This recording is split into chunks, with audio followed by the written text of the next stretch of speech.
Yeah, let's get going. We usually start off with a clap for each side so the cameras can pick it up. We'll do one. Perfect. Cool. Hello, everyone, and welcome to episode 15 of Unsigned Berlin. Today we have Enzo Parini. Welcome. Thank you very much. So we'll just jump right in. Oh, before we do... Yeah, I would like to kick it off with a clip of Late Walk. Save me from the night, save me from the night, save me from the night, save me from the night.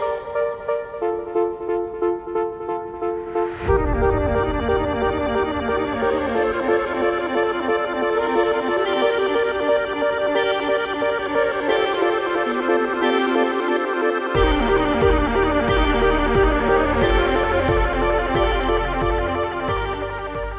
That was Late Seamless Walk. transition. That was Late Walk by Enzo Parini featuring Lush.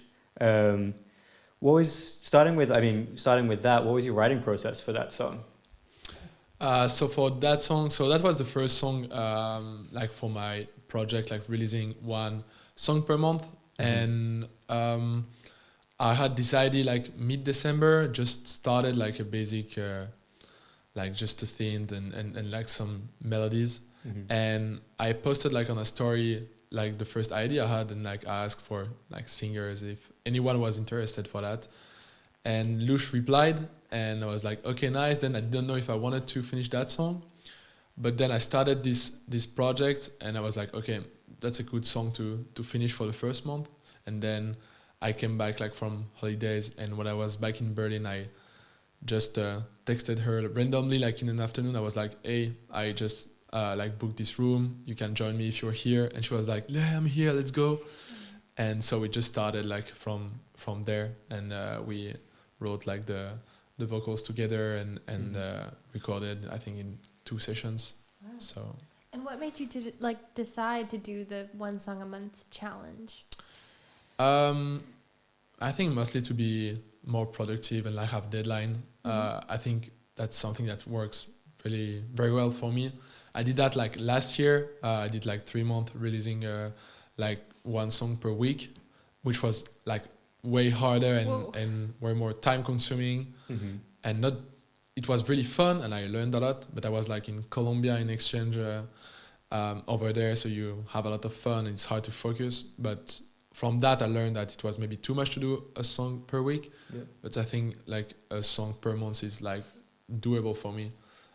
So that's how I got the idea to do it, and I was like, that's something that will like get me through the year and push me to learn more aspects of music, like also promotion and collaboration, and so that's what I wanted to do, and try to have like that kind of year of experience and just try things and then learn from that. So yeah, that was the... With the one song a week, were you focusing on just trying to produce a lot of music so you could get that under your belt and feel like it would motivate you to get music, or were you also focusing on all the other parts of releasing with the like promotion? Yes, no, I didn't have time like to focus on promotion. It's nearly impossible to do it. So I had like some template I used for like the release process. But then like I just was focused on my creativity, and I was like that I just wanted to push my creativity as much as I could and see the limits of it, and I saw it. At some point it was really hard, and then when you start to have like 1 day or 2 of delay for the next one, it starts to be hard, and then you're like for your mental health, I think it's not the best thing to do. I would not recommend it, definitely. But I was in good condition, so I mean, it was nice to do it, and for 3 months it was okay. But that's no, for the other side, I was just focusing on songwriting, producing it, releasing it. Yeah, but it was hard. But with that being said, do you feel like with releasing a song a month that you will probably end up using some old projects that you haven't finished, or do you want to start new every month, clean slate? Good question. Like actually, that's also a reason why I wanted to do this challenge, because I had a bunch of songs I made in the past that I never released, but they are really ready. And when I show them, people are like, "But why do you keep them in your computer?" And I'm like, maybe I should release them. I don't know. And so that was for me also a good like reason to release them. And I wanted like to release maybe more songs, but now I'm just also enjoying the process to start a song in the month. But I keep some like more powerful song for summer, like songs that could be played on festivals, just that has a summer vibe. So I have them, they're ready, and from like until then I'm gonna, I think, write the songs during the month. Cool. Yeah, it's interesting that you've chosen to do it in the month as opposed to writing it a month before and then releasing it, like, so you have a bit of a cushion. Yeah. Was that a motivation thing, or was it just something you just enjoy the speed of it more? Just enjoy the speed of it. Like, to be honest, I feel that if you have a deadline, you can just do it in that amount of time, and just like a known thing that if you set a deadline for 6 months, you will do your task in 6 months. But if you like set your deadline for a month, you can do it in a month. Of course, you have to be reasonable in that process, but I felt that it was really doable in 1 month, and it really just pushes me to always, at least I have that, and then I'm working on other projects, but at least I know I have that like coming every month, which also like makes me proud, and I know that I'm like learning, and I'm in the process. Even though other projects can be slow, I don't care, because this one is like going every month. Yeah. You also have, the first song was with Lush, and then the next song, I'm not sure the artist name she's gone by, is Maria. Maria, yeah. Yeah. Are you getting a new feature for the vocalists for each time, or are you interested in adding your own vocals, or what's your plan for that? So this was not planned at all. I mean, it was just like I started it, and I knew like I wanted some vocals. And to be honest, like at BIM, like where we study, we have like so many great talents, and I'm definitely gonna like use that talent. I mean, and it's so cool also just to collaborate with singers, and they're happy to do it too. So like the first one was with Lush, the second one with Maria. I don't know, we'll see. I think that I might sing on maybe one or two, but I see that I really enjoy the process just of vocal production and like working with a singer, a proper singer. It's just make it so cool too. For songwriting, how do you approach that differently when you're doing it completely on your own versus a collaboration? I think the challenge, like letting space and room for the other person, and that's something for me that is really important. It's like when I collaborate with a singer, I want the singer to be as proud as I am of the song. So for me, we have to come up with like something in the middle. Sometimes it's like directly we have the idea and it matches perfectly. Sometimes you have to work more. But as long as the singer is not happy, like 100% happy with the song, I will not go further. I mean, for me, it's really important that we meet here. And if I do that, it's also for them to feel happy and that they can show the song, and that they feel really proud about it. So the main difference is just like get input and stay like open-minded about new ideas. But that's part of my project, like get new experience and new inputs and learn from that, and maybe try things that I would not have tried before. Cool. Yeah. It's cool that you still have the consistency behind it as well, with the song that's already out with Late Walk and the upcoming one that sound similar. You can tell it's still you, but they have like different parts of it. How much of that difference do you think was brought by the features, or just part of the creative process? It just happened to be a little different. Well, the thing is that also I do like a work beforehand usually. So when I'm writing the song, I'm getting like some vocal samples, like different vibe. And then once I get one, I'm like, okay, that's the vibe I want from a singer. Then I'm looking for a singer. So I know more or less like what I want before before meeting the singer. So that's make it also a bit easier in the process. And usually I then show the sample to the singers, and from that we try to build something. But then I also like tell them like, feel free. I want you I want this song to be from you too. So just like the sample is just for the vibe, but then let's write something together. Yeah. Nice. I'm just curious, do you mind walking us through week by week what has to be done for you for the month? Yeah. What has to be finished by each week? I'm just really curious. So I know that I have to. The deadlines are like by the third week. I have to submit the song on the platform. I'm using DistroKid for those who know it. And so it takes like a week to be released on every platform correctly. So I'm using like in the third week, I know I have to release it, to submit it. Sorry, and before that, I have like room to write the song, but I know that I have also to record it. So usually I'll keep like between 10 days and 2 weeks to write the song, and then like 10 days are a week to record the vocals, and just a few days to make the final mix and the mastering. So that's what I have to do, and then also I prepare like during the weeks like the promotion side of it, because that's something I try to improve also, and so create content, have new ideas, be inspired, and try new things, and same way as my music, like just have fun and try and learn from what I'm doing on every month. So yeah, I think you've done a really good job of that as well, at least from seeing stuff where there's some people where they put a release out and you don't, maybe you see a post because you follow them and interact with them because you're texting them as friends, but I see like I see your posts with Lush where you're like listening to it to promote it and stuff like that, and behind the scenes for the music video you did, and even the like we've talked about this before, but the canvas on the back of Spotify that moves is really well done, which you also did yourself, right? Yeah, I did. Yeah. How have you found approaching that visual side of like visual design, for example, for the canvas? So for the canvas, to be honest, usually just trying, and I don't know how, but I have sometimes some ideas like this, and I've seen that like I get a lot like inspired from other artists, like in general, like on Instagram I follow a lot of upcoming artists or artists that works a lot with like Instagram or social media, and I remember that I saw somewhere like this old vintage frame like. And I was like, okay, let's try to put that in motion with like using the background, the background of my project, like life moments, which keeps like every month the same background, colorful, to show the different emotions that you're going through. So I just tried to keep it simple, and then it worked like this, and I was happy, and I was like, okay, let's put it like this. Nice. Could you tell us a little bit more about the music video process for Late Walk?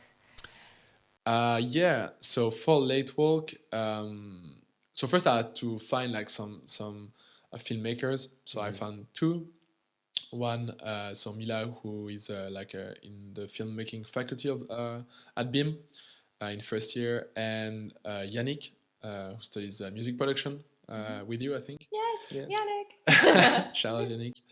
And so we met with Lush, and we did like so I met them separately first to explain the whole project of like releasing one song per month and everything, and to make sure we were on the same vibe.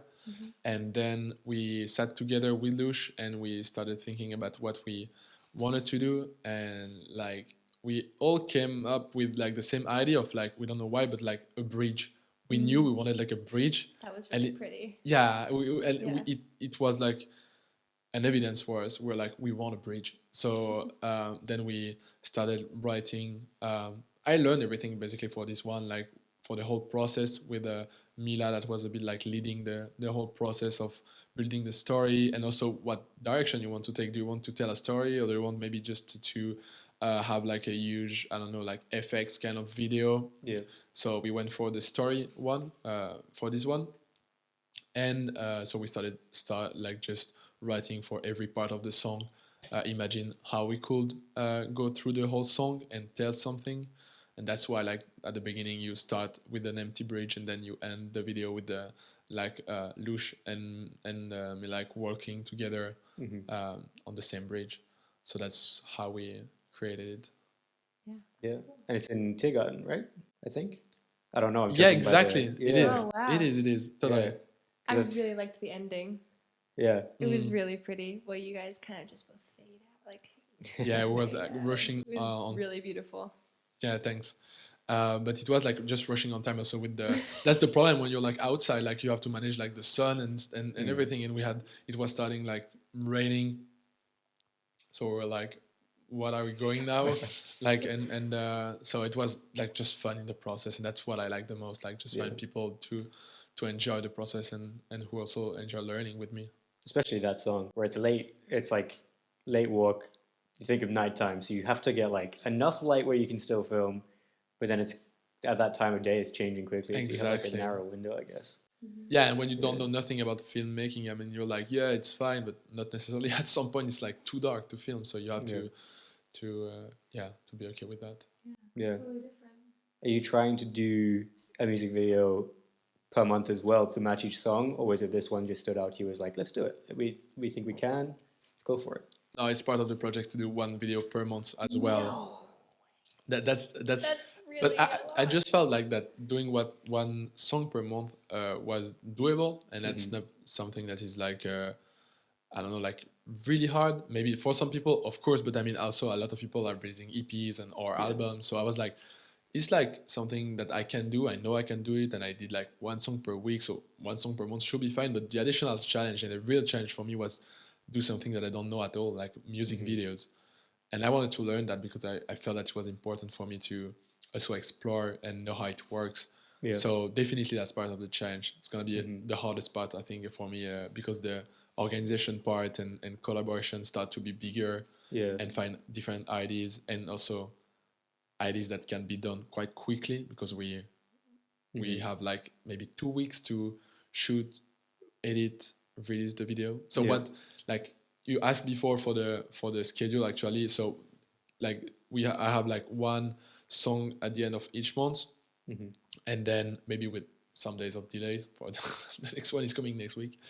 But then like 2 weeks after the music video is released, and then 2 weeks after the next song. So every 2 weeks something is coming out. That was the plan, and then I will see. I might not be able to do it, but I'm putting like everything.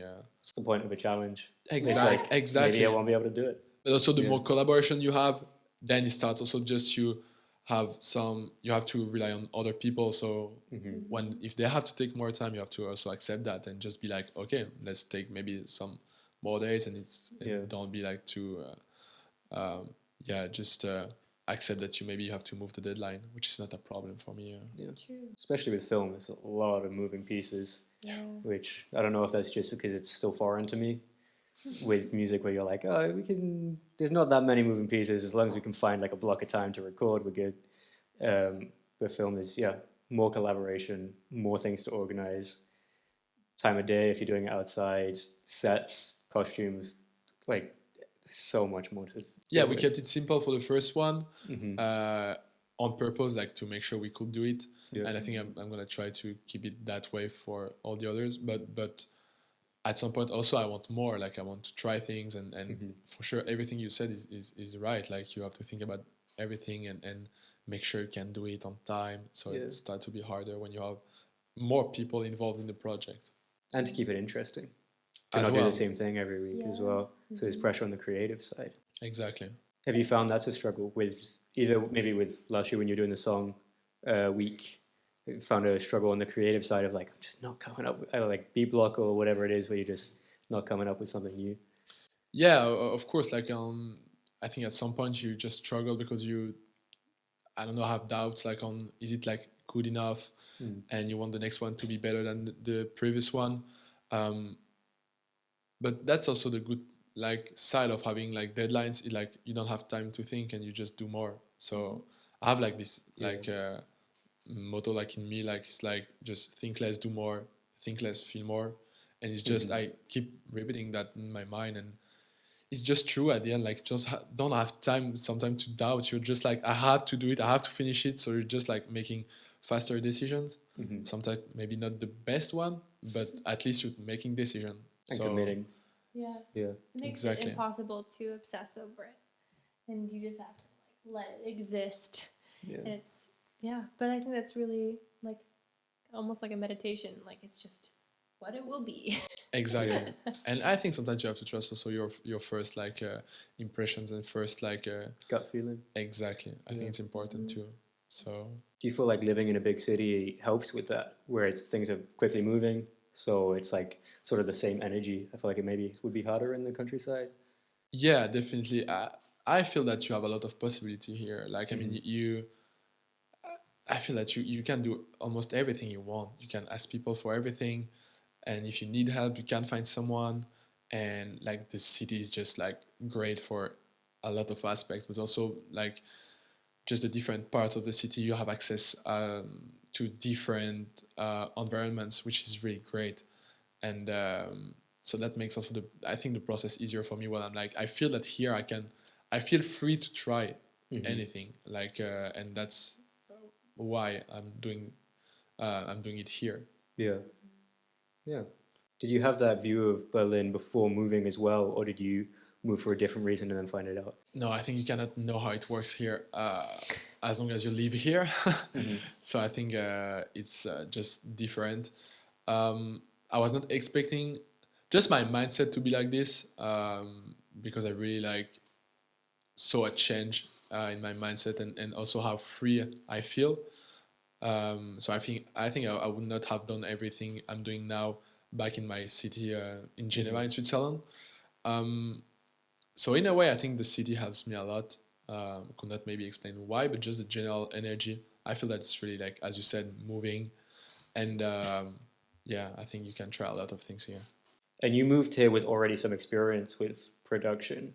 Why did you get into production? How did you find out that it's a thing? Because I think a lot of people, even if you're into music, don't realize there's someone who's behind the Sure. artist image. What was your story with that? I started with, as I think many producers, like with GarageBand, just like discovering the old GarageBand, and trying some stuff, and just playing basically with GarageBand.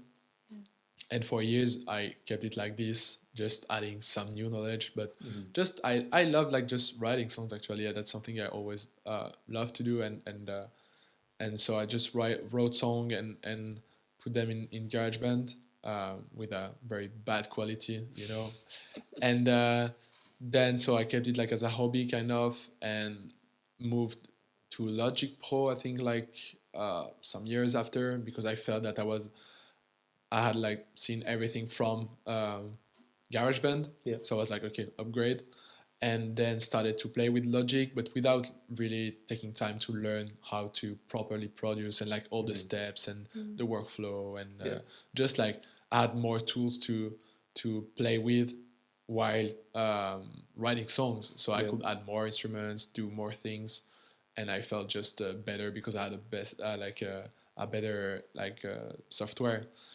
And I think like now 3 years ago or something, I had a lot of songs almost finished, but I really struggled with like the process to release a song and like finish a song. And I feel it's something like for songwriters and producers to finish a song, like when is it ready and how do you finish it? And then in summer 2020, I think I released my first song, which is now when I would listen to it, like badly produced. But I'm really proud of it. I mean, like it's where I was at this time, and for me, like this song like just represent for me like a different part like in my producer life, when I was like, now I'm able to release a song, and the first one was like horrible. I had like so much pressure like to release it, and then when the first one is released, I was like, okay, to the next one. And so I started like this to be a bit more serious and be like, okay, maybe I could finish songs. And I think I released then 2 or 3 songs, but like every once in a while. Yeah. And then made my first collaboration in 2021. 2021. Like the whole process together with a singer. So I wrote the song, then she wrote the lyrics, and it's called Two Faces, if you want to check it on Spotify. And that experience was great. Like I learned basically how to collaborate with a singer, how to approach the sessions, and then do the whole like song, mix it, mastering it, and we promoted it not totally, but like we did some job for it. So it was the first time I was like working on my promotion side. So it was nice also to see that part. And then I was doing my my bachelor degree, but in business, in international business management, back in Geneva, and finished it. I graduated last year, and I had to know what I wanted to do next. And before, like from high school, I was already hesitating between going in a university or like doing business, and I chose business for different reasons. And then like 3 years after, I was still with that same like feeling inside me that I want to do that like full time. I want to produce songs and write songs and collaborate, and that's how I ended at, in Berlin and at Beam and in production. Yeah. Do you still do a lot of your songwriting in the DAW like you were doing with GarageBand originally, or do you more like write separately and then bring it to the software? So no, now I do a lot just in the DAW because I don't have a lot of, for example, stuff here in Berlin. Like at home, I don't have nothing. I mean, I just have like one guitar and my computer. And last year when I was in Colombia, like it was the same. I had just my bedroom, so I was like writing song on my computer, and I just have one song which is acoustic with a Colombian guitar. And so yeah, I like now for what 2 or 3 years, I learned how to write songs directly in Logic. Yeah. And now I'm feel just comfortable with that. And what instrument do you usually start with? Because I feel like a lot of your songs are like very synth or keys based. Is Sure. that usually your starting point, or like you said, did you pick up a guitar most of the time? No, so true. I love to start with chord progressions, and like I'm a huge fan of melodies in general. So usually I will get my chord progression that I like and find a sound more or less that I like, and then on top of that I will write a melody, and that what makes for me the song is like finding the good melody with the good chords, and then I'm just building around that. But that's the main part, and that's like you're totally right. I usually start with synths or just piano like chords. And then from the chord, you're kind of doing a bit of sound design to try to find the right synth sound. Yeah, not directly Okay. the perfect one, but I try to find a direction. Like if you want Yeah. like a chill, for example, pad, or if I want something harder, or depends of what I'm trying to write. But I already try to have a direction in the sound. Yeah, okay, yeah. What were you doing in Colombia? How did you end up there? So like, No, just like, so what were you doing in Colombia? no, it just So how seems was Colombia? interesting. What brought you to Colombia? You were producing music there, but was that your focus, or what were you doing? No, so I was like just finishing my degree there. It was an exchange program for 1 year. I was based in Bogota. And well, the first semester I didn't do a lot of music. It was a lot of fun, a lot of travel in the country. And for the second semester, I don't know. Like I remember that I wrote like some goals. Well, actually, one of my 3 goals for the exchange program was to put more energy in music. So for the first semester, I did not. But like without remembering those goals, in the second semester, I had decided to release 1 song per week.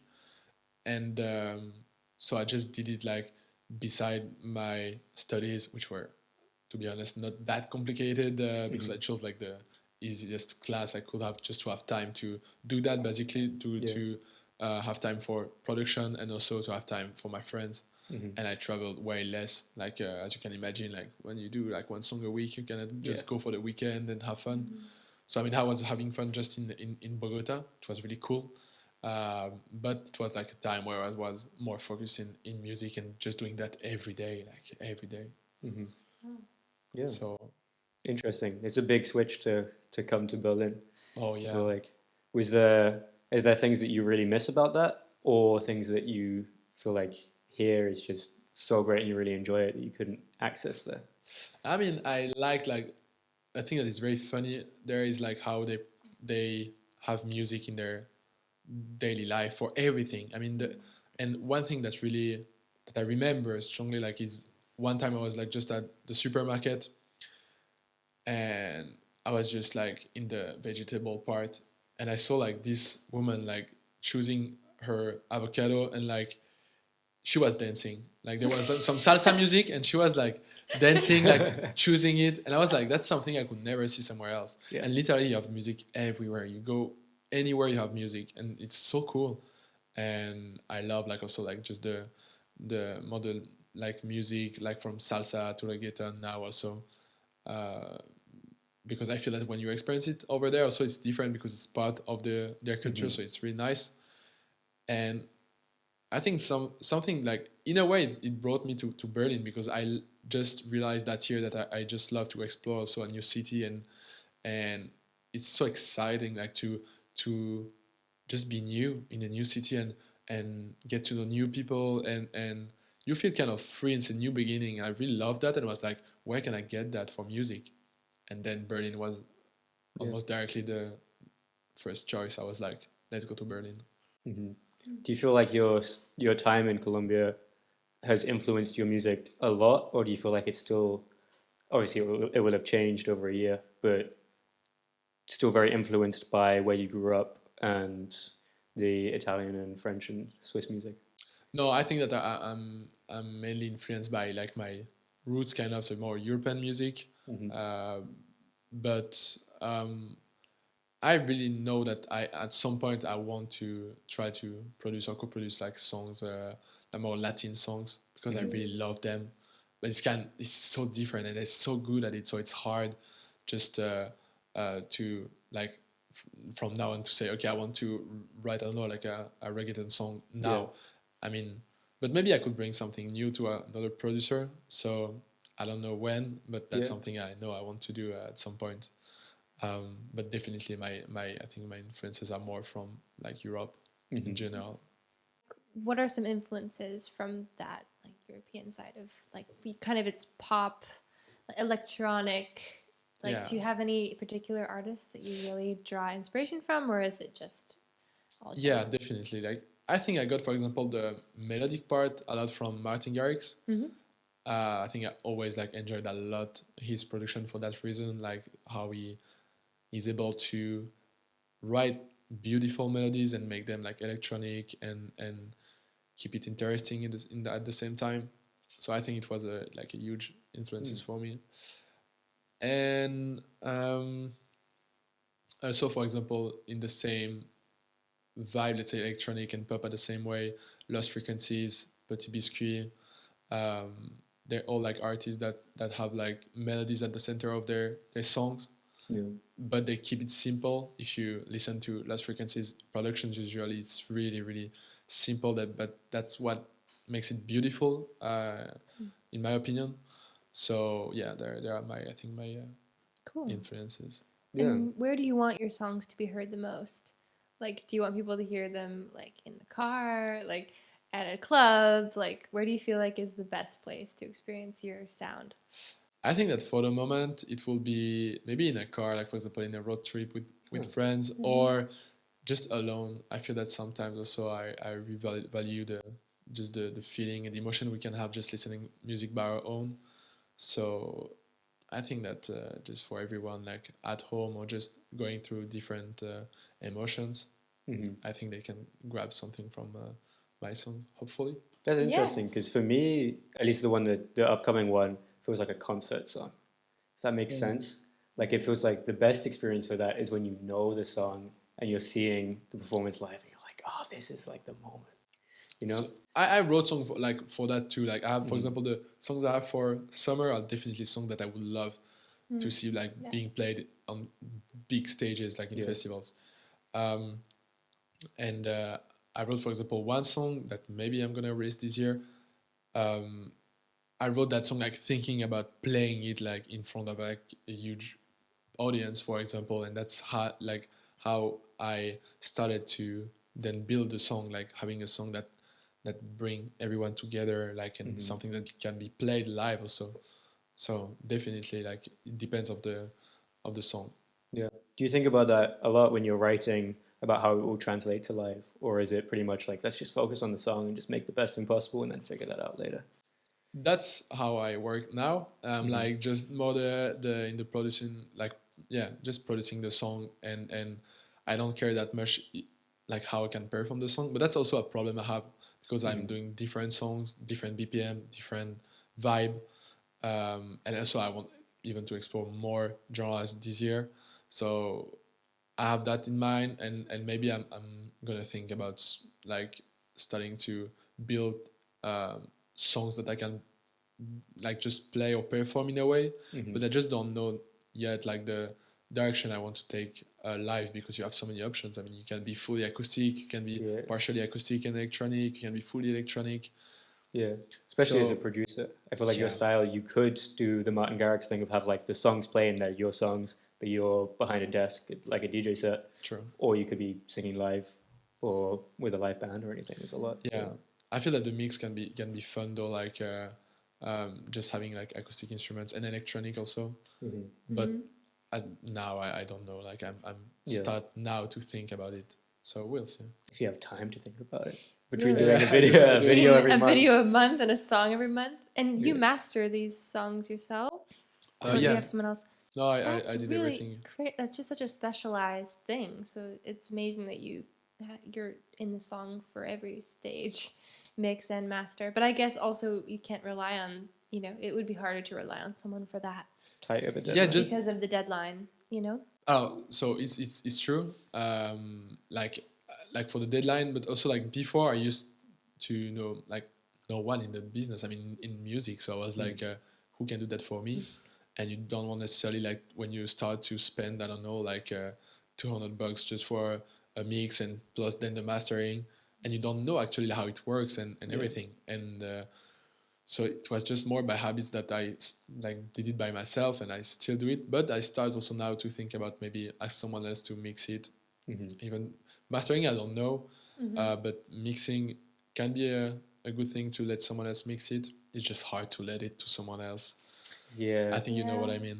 But it's also hard to be more objective with a song that you've written and you know all the parts and you're maybe attached to parts that aren't as good, but you like them just because of the way that you found them. True.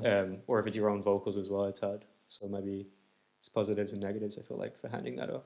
Yeah, I want at least one time to try like the experience to mix one of my songs and also let another person mix it and see the difference, and if maybe I should do that in the long term. That would be a cool thing.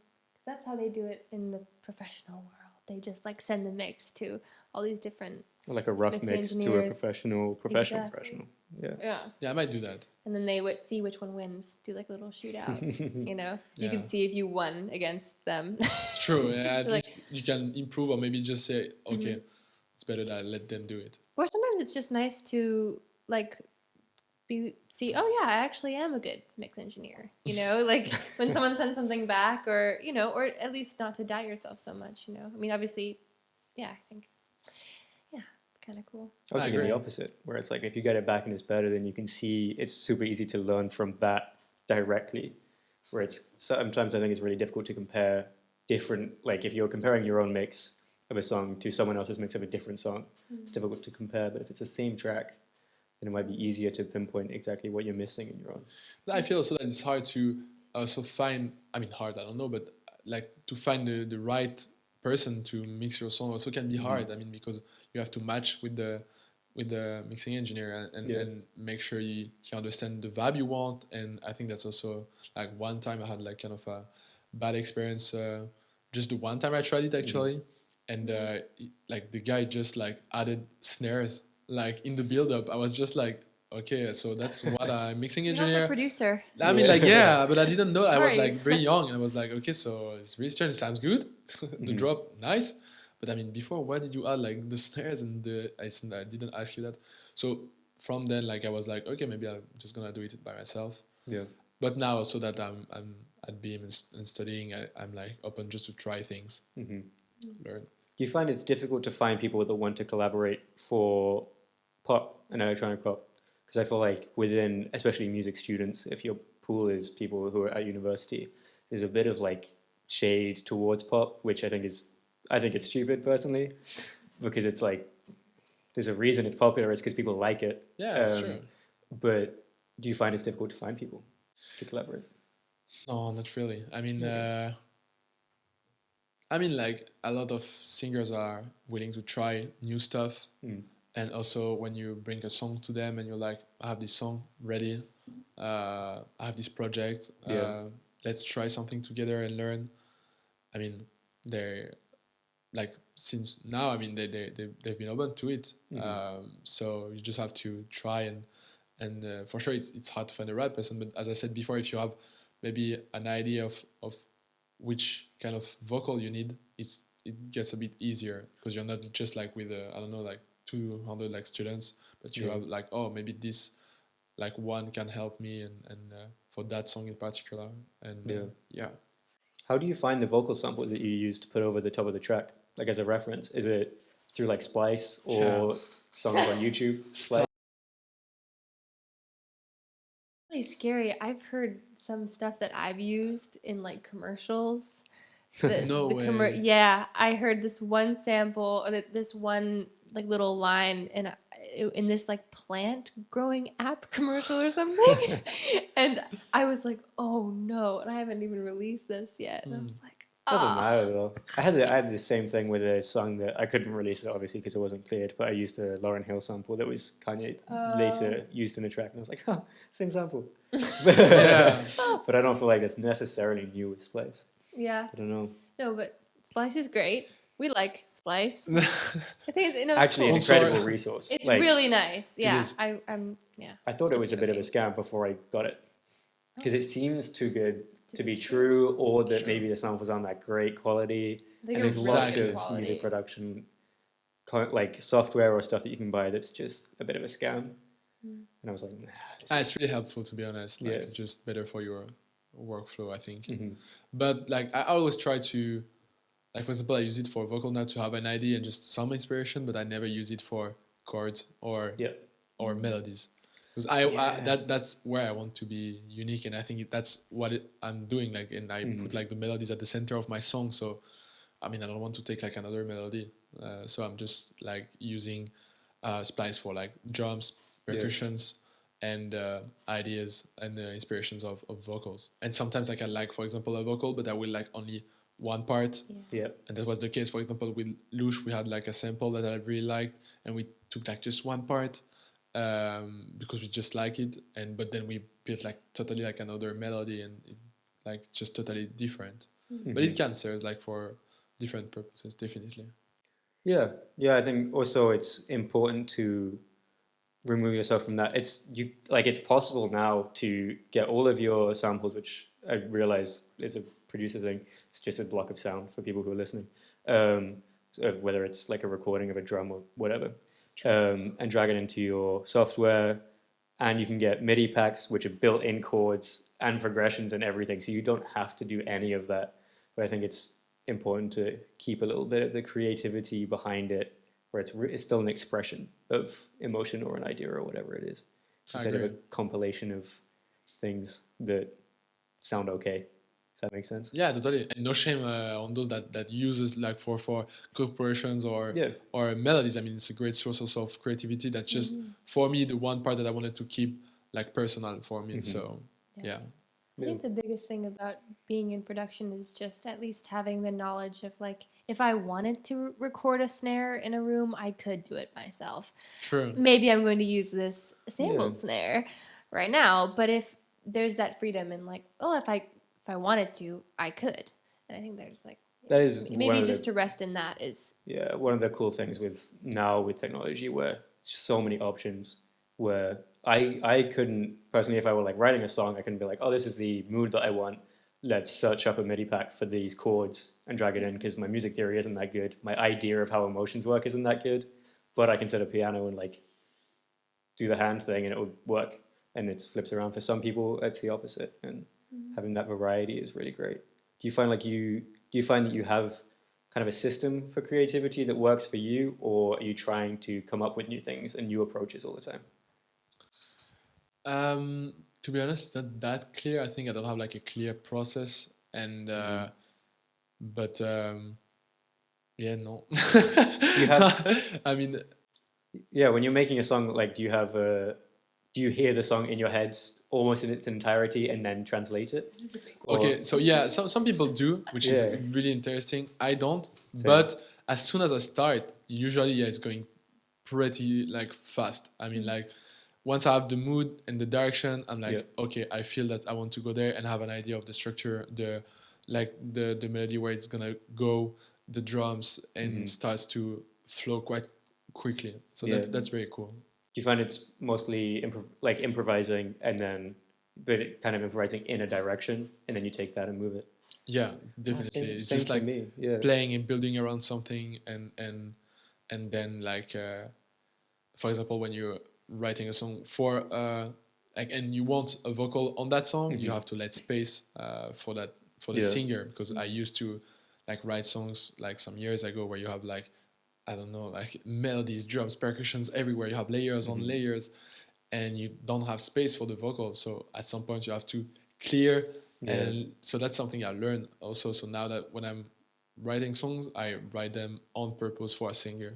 So I Right. know that like it's, for example, empty, but on like in my mind I have, and that's why I'm using also like samples, so that when I'm writing the songs, I have something to feel it, and I'm like, okay, so it has like enough space for the vocal, and that fits quite well in the structure as well and the arrangement. Yeah. Do you have an idea? Obviously, you have the samples of what the vocal wants. You want the vocal to sound like at the end. Do you already know when you go to the artist, when you go to the feature the vocalist, that what kind of processing you want to put it through, or is it very much like we'll record and then approach it individually for that specific voice? Um, so usually I know more or less the kind of vocal I want. I love to try different effects, but I know more or less the quality that I want for a vocal, and that's something I love to do also, like to record vocals, and then all the process of vocals, because I think it's so important to have clean and vocals that also stand out in the mix. So yeah, I think I tried to approach like every record session differently, and also just to make them comfortable to give them like their best performance. But then obviously I will treat the vocals differently, but still with the same kind of ending purpose of sound I want. But to achieve that, I have to go through a different process according to to each singer. I don't want to be too negative, but what do you find is the biggest source of stress in a session? I'm curious, like what really, I mean, maybe it's getting that clean vocal performance, or maybe it's capturing the magic that's happening right then and there, or, I think I would say like the first thing that comes to my mind now is like maybe more the relationship you have with the singer, like to make them comfortable, and it takes like a lot of energy to listen to what they're singing, make sure you have they're comfortable, try like ask also like, I don't know, if they need some water, or also just make sure they're not shy, or they're in the best environment possible, and make sure you're not too like serious and just like sing and I press record. Yeah. Make sure you keep it human and fun for them. And I feel that sometimes also they're like, oh, that's not good, or it's good, and you have to also reassure them that it is, or just even if it's not that good, you can redo it. And when you have like a time, like because we all have like time in our session, sometimes like you feel the time coming, but you have to like behave so that the singer does not feel it, and if you're like, okay, so just go there, we just last one, quick. No, you have to always to, I think, be chill and make sure like they keeps it like slow, and they can give their best performance. So I think that's my like most like stressful aspect in a recording session. No, I think that brings up a really good point of how, like, there's really a psychology to sessions. Yeah, and true. being a producer, like, we all define ourselves as producers because we just can work in a DAW, but really when you're in a studio, you have to be a really good people person and actually be really good at responding and coaching people through, and that's a completely different skill set than just learning a technical, like learning the technical side of Exactly. a DAW. So it just brings up a really good point. And when you have an idea also of what you want for a vocal, maybe, but you have to guide them to go there. Exactly. And be right. like, you have to be very specific, and you also have to use like good words. For example, if the take is not good, you cannot just say like, no, it's not good at all. Like, I mean, you have to bring it in a way that's always positive and that pushes like to be better. And so that's a huge part, I think, yeah, of the process. And it's different per person as well. Because sometimes you get a vocalist and you'll be like, yeah, that was good. We can do another. And they like will do a better take. Or if you say the same thing, some people like, no, it's not with bad intention, but will a little bit phone it in and they kind of need a bit of like negativity behind it to push. To be like, oh, that was shit, man. I need to do so much better. 100%. And some of them like can hear details like directly. Others like need more inputs. So you also have to find like the good balance between like giving your inputs, but also like the space for them to express themselves. And sometimes they know that the take is not good, so you just like go back and let's go again. You don't have every time to speak about it. Yeah. Yeah. Totally. I think That's kind of a great place. yeah, a good place to end it. We've done almost an hour. Oh, wow. Yeah. Is there anything you want to promote? You have the single and the video out for Late Walk. Yeah. That's all in the description. Go check What's coming that. up? What's coming up? A lot of music, of course, and the next week a new song. So on next Monday, and a new video like in the few next weeks. And just come and check what I do, and let's do it together. I mean, yeah, always cool to have some support. So Yeah. Fantastic. Awesome. Thank you so much for coming on. Enzo. thank you for having me. Pleasure. Anytime. Yeah.